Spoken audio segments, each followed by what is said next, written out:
So let's go through several examples. There's some cancer coming up for sure, toxicity, all kinds of neat things. None of the examples are particularly important. I'm just trying to give you a flavor of how this can work in different situations. That's the idea here. If this is, if one of these things is your field, then yeah, it's going to be enormously important. But since we don't know what you're all going to end up doing, let's just get a little taster. Yeah. So, all right, get a data set for pattern recognition. Here is our going to be our principal component analysis. And so this is going to be a way that we can group, remember, all the different changes that happen. If there are some that characteristically happen together, now the only way you'd know that is if you did multiple samples of the same thing. You could say, ooh, all these things are always linked consistently. That's the only way to do it well. There are ways to do it less well, but yeah. In biology, you're dealing with something living. Living things reproduce, so usually you have multiple shots at this, and having more replicates in your data is a good idea. So for example, you can plot like how much of principal component 1 is going on versus how much of principal component 2. That'll be like a second set of things that are connected to each other but not really connected to principal component 1. And you can get these plots like this that show that different treatments tend to cluster. You get a sort of metabolic profile that clusters in a particular way. So the rest of the analysis is trying to link the particular things that you see to something meaningful about the cells, some sort of metabolic outcome. And so you can look at, quantitation, like amounts of different things that are being produced. If you sort of home in on like one molecule that's a good marker for several others, you might do several experiments where you just measure that molecule very, very precisely. And you can say, oh, after a treatment, this molecule goes up, this other one goes down consistently all the time with statistically significant differences that should be believed and, paid attention to. So something like a t-test or an analysis of variance would be just standard statistical ways to handle this stuff. There's more they're more sophisticated, ways to do this for sure. But like an ANOVA is a good starting point because you can do it in a way that doesn't involve many sort of preconceived hypotheses. You can do it in a kind of a sort of a neutral way, which is usually a good thing to do with science. Sort of helps eliminate some of the bias from it. All right, so then you can model the metabolism, like how is all this stuff done? And so there are metabolic models of human cells, of different animal cells, and so they can look at all of the metabolites that are turned on and say, okay, it probably relates to these genes, at least as well as they are understood currently. And if you're dealing with some weird stuff, then it may be that those are not of quite as much use as they might be. But yeah, for most things, that will give you a fairly good picture of which general pathways are being turned on or off in a particular situation. And so those are the names of some of those. And those are not going to be on the test, but they exist. Yeah. And if this is what you end up doing, those are going to be some of the tools, or maybe like the newer versions of them that you're going to be using. Okay. Drug trials and preclinical work, essential, absolutely, to see what your drug turns into and whether any of those have toxic effects and change the metabolome. The ideal drug, the ideal pharmacologic intervention is going to hit one thing, hit it the right amount, whatever that is for whatever you're doing, and produce no other effects on the rest of the cell. Now, that ideal drug doesn't exist anywhere at all. And so the amount and type and ripple effects of whatever the primary effect is, those are things that you can look at and measure with metabolomics. Yeah. Toxicology, same sort of deal. When things are going wrong, when a cell is being injured in some way by some sort of foreign substance, what's going on? Which pathways are being targeted? How does the cell respond? How does it detoxify this material? And what's the metabolic pathway for, sort of salvaging this? Yep, little babies. You can check how your transplant is doing, like a transplanted organ. And you can do clinical chemistry. You can see what's going on in a person's blood. These would be things that would occasionally be done in hospitals, depending on what sort of condition you're in for. But yeah, if a doctor requests a blood panel for like you or your grandma maybe, then chances are there's a little bit of metabolomics that are part of that for sure. Because you can get a good look and you can kind of see, is everything in the normal range or is something going haywire? And then that's the first little thread that the doctor can start to unpick and try and figure out what the heck is actually going wrong. Yeah. Yeah, you sort of start with a symptom, and if you're good enough, you work your way back to a cause, which is a thing you can treat. Yeah.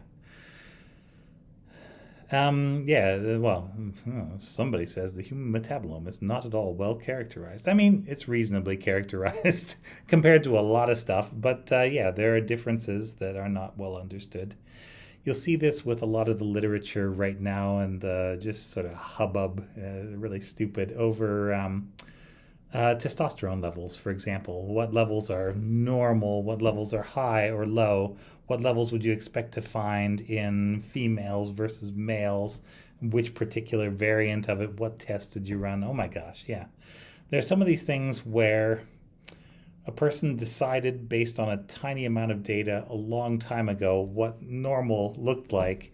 And as people have actually gone out and maybe tested that just to see if it's true, it turns out that there's a giant range. And, yeah, essentially it was not broad enough data to make these sorts of statements about what is normal and abnormal at the time.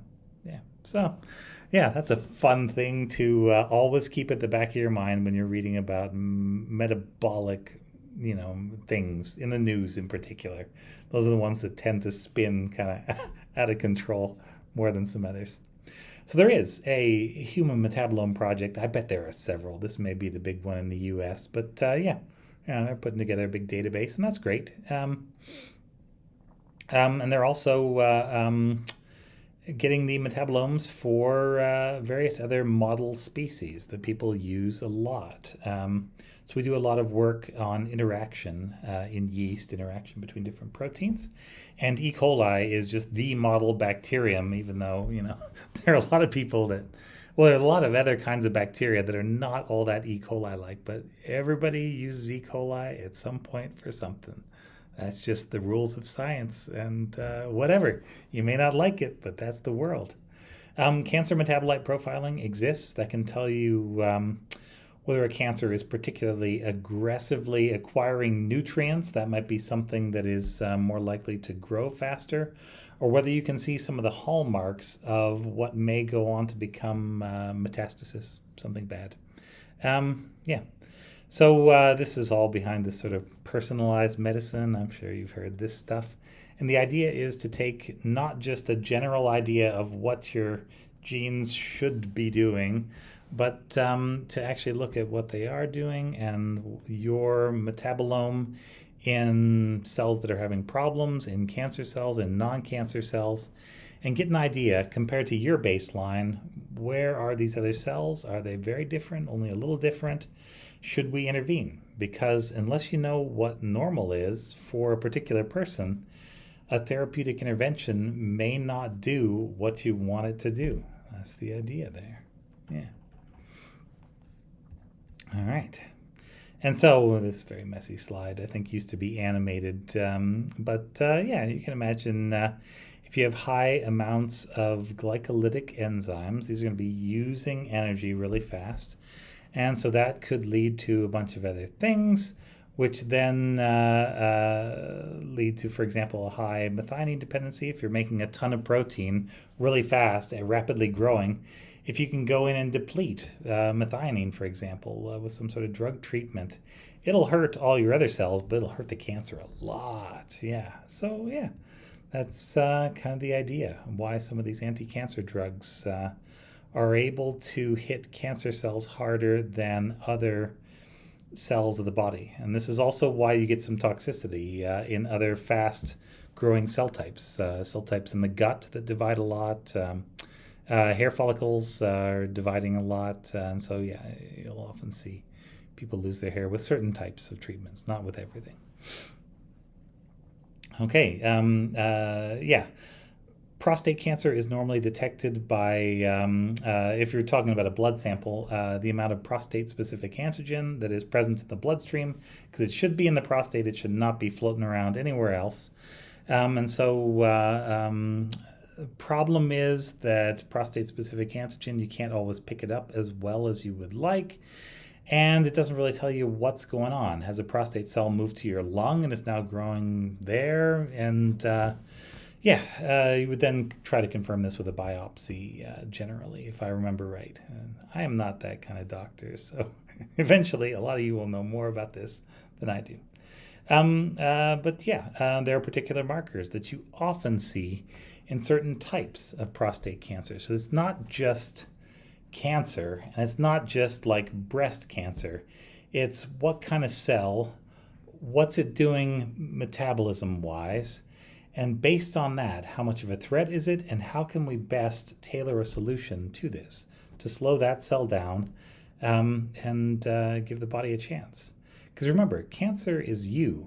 It's just cells of your body with your DNA that are not behaving cooperatively. They're growing at a different rate to the rest of you. And if that rate was slower than the rest of you, probably wouldn't be as much of a problem. But when that rate is faster than the rest of you, then it is definitely a problem. And you just get buildup of cells that aren't doing what they're supposed to do in places where you need other cells to be doing things. And and stuff breaks down. There you go. That's your world's worst oncology course. And so benign here, you can see is not much of this sarcosine being produced. But in principal component analysis, you can start to see this, but then you can see giant differences in the metabolites of some of these cells. So if each one of these is a different sample, there are some really big differences in what cells that would look the same by other tests are actually doing. So yeah, metabolomics. It's at least got a lot of potentially some untapped potential. This is one of those things where I think right now we don't know quite how far it can go, and people are still pushing the envelope. Eventually we may get to the edge of the envelope and say, oh, you can do this much and probably not a lot more, but I don't know. Yeah, technology improves, and so we'll just have to see. So you can also use this to sort of assay what kind of lung cancer is going on, what kind of breast cancer is going on, what kind of ovarian cancer is going on.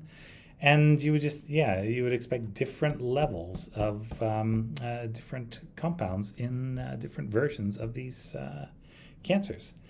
Metabolomics can tell you with reasonable certainty, but not absolute certainty, it can predict whether or not a particular cancer will respond to therapy.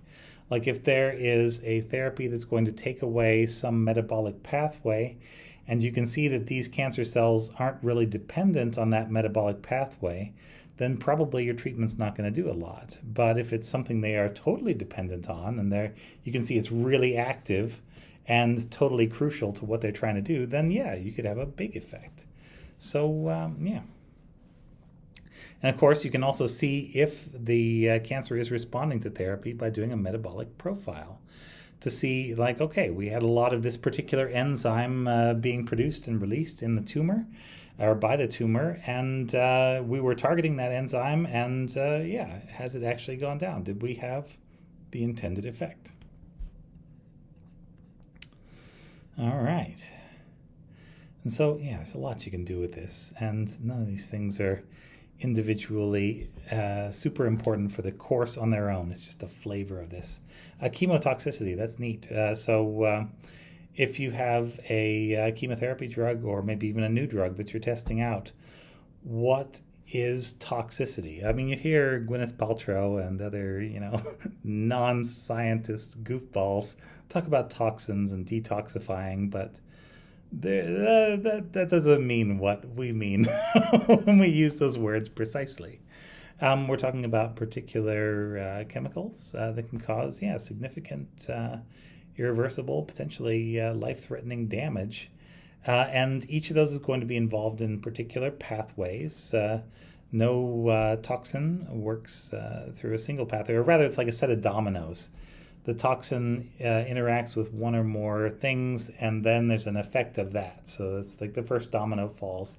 That then has other effects on the other dominoes, and so on until they're all on the floor, and you got a mess. So this has been called pharmacometabolomics, yeah, to see what's the effect of some sort of treatment on general metabolism. It can give you an idea for how bad the side effects are going to be of certain treatments, for example. All right, and there's an example of that. Yeah, so the challenges are that you're working in an area where there's a lot of individual variation in addition to like species variation. There's variation depending on the type of cell that you're looking at, and there's variation from person to person in that type of cell that you're looking at. So there's a lot of context there. And you can get a ton of data, and analyzing that data can be quite challenging. But yeah, it's worth doing. Definitely interesting and worth doing. Yeah. The number of metabolites existing is far smaller than the number of transcripts. Yeah, so a given metabolic pattern can reflect a number of genomic changes. For example, if you have a break anywhere in a pathway, or if one part of the pathway is getting turned off, the production of the product at the end of the pathway is going to be turned off, but it won't tell you which of those things is broken, unless you can also see the individual, partly made products along the way. But if there are only tiny amounts of these and they can't be sampled non-destructively, you may not be able to tell for sure. Also, not all metabolites can be identified. In unusual cells and in unusual pathogeneses, you can start making weird metabolites, and some that they just can't identify, that they'll designate as UCM, unresolved complex matter. Yikes.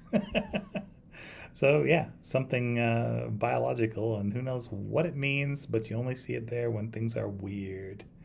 So yeah. They're complex profiles. They can depend on age and where you're from and stuff like that. I would watch that. Anywhere where you see the word race in these things. For a long time, people spent a lot of effort to try to correlate what you look like with actual biology. Basically, as a way to justify, like, well, I don't like this person because they're biologically broken or whatever. Most of that, I think, turns out to be from other causes when you look at it carefully. So I agree with most of this slide, and I can't edit this slide because it's a PDF, but I don't really agree with that part. And so once again, when you read anything scientific and they're mentioning a difference that is based on race, which doesn't actually exist at a biological level, be real skeptical, really check their data, their analysis, and usually the more you look into it, the less there is there. They just sort of evaporate, or their significance, it does. And you got to watch out. There's heterogeneity across different studies. A thing that may work with your sample on your equipment may not be reproducible on somebody else's, and if it's not reproducible, it's kind of not science. It's information, but it's not something you can generalize from, and generalizable knowledge is what scientists like us are after. It's why we do what we do. So there you go, metabolomics. It's still in its infancy. Oh, poor metabolomics. Everything's in its infancy, except like the TCA cycle, citric acid we've done. Yeah. But even that, there's probably a bunch of stuff still to learn. And it's important to integrate it with other omics, like transcriptomics, for example, genomics, proteomics, lipidomics, whatever, in order to get a full picture of everything that's going on. And then I guess what you do with that information is kind of the crux of it, and kind of the part that's harder to teach. The people who are better at this figure out ways to use data that other people don't necessarily think of. So there you go. As your challenge, try and find something useful to do with metabolomic data, and then go get some and live long and prosper. All right. Thanks very much. That has been the end of the Metabolomics lecture.